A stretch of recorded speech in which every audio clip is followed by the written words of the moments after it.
महाराष्ट्राच्या राजकारणात खळबळ माजवणारा राऊतांनी गौप्यस्फोट केलाय। बाळासाहेब पवारांची कायद्याच्या चौकटीबाहेर मोदी शहांना मदत असं त्यांनी म्हटलंय। नरकातला स्वर्ग या पुस्तकातून राऊतांनी हे मोठे गौप्यस्फोट केले। गुजरात दंगलीत तत्कालीन मुख्यमंत्री मोदी आरोपी होते असंही राऊतांनी म्हटलंय।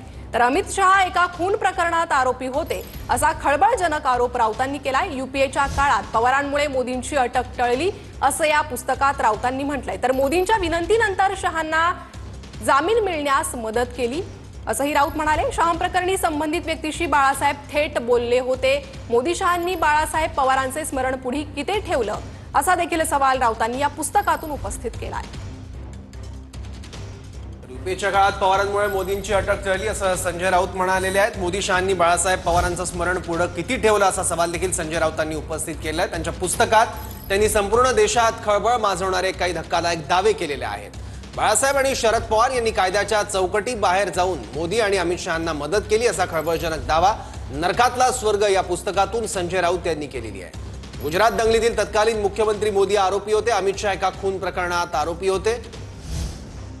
देशाच्या राजकारणात खळबळ माजवणारे काही दावे राऊतांनी या पुस्तकात केले। या दोन्ही बाबींबद्दल नरकातला स्वर्ग या पुस्तकामधून राऊतांनी हे गौप्यस्फोट केलेले आहेत। शहां प्रकरणी संबंधित व्यक्तीशी बाळासाहेब थेट बोलले होते आणि वाचवलं होतं असं देखील संजय राऊत म्हणाले। गुजरात दंगलीत तत्कालीन मुख्यमंत्री मोदी आरोपी होते आणि यूपीए सरकार मोदींना अटक करण्याचा विचार करत होतं।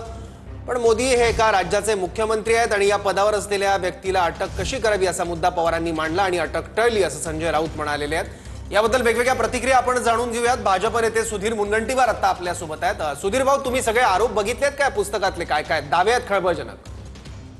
नाही, कशाचे दावे आहे? सनसनाटी निर्माण करणं, बातमीच्या केंद्रस्थानी जाणं, याशिवाय काय? महाभारतामध्ये संजयची स्वतःला तुलना करत बरोबरी करण्याचा प्रयत्न करणं की ते टॅक्सीत बसले, त्यांनी घाम पुसला, आणि हा प्रयत्न काही त्यांचा पहिल्यांदा नाही आहे। 2019 मध्ये जेव्हा भारतीय जनता पार्टी शिवसेना युतीला जनतेने आशीर्वाद दिला, 161 विधानसभा आणल्या, तेव्हा मनात बैमानी झाल्यावर त्यांनी अशीच एक कपोकल्पित कथा केली। ती कधीतरी पुढच्या पुस्तकात लिहितील की अमितभाईंनी स्वर्गीय बाळासाहेबांच्या फोटो समोर आम्हाला 2.5 वर्षाचं मुख्यमंत्री पद देऊ इच्छित केलं। अशा कपोकल्पित कथांना कुठेही अर्थ नसतो। आणि दुर्दैवाने याचं मला दुःख आहे की स्वतःची पाठ थोपटून घेण्याच्या या प्रयत्नात काँग्रेसच्या राज्यामध्ये न्याय्य व्यवस्था एका फोननी बदलत होती। ते लिहितात की स्वर्गीय हिंदू हृदय सम्राट बाळासाहेब ठाकरेंनी न्यायमूर्तींना फोन केला आणि न्यायमूर्तींनी निर्णय बदलला। म्हणजे काँग्रेसच्या राज्यातल्या न्याय व्यवस्थेवर ते प्रश्नचिन्ह निर्माण करतात। एकूणच न्याय व्यवस्था ही एका फोननी बदलते असं निर्माण करतात। आश्चर्यजनक आहे, या सर्व कथा आश्चर्यजनक आहे।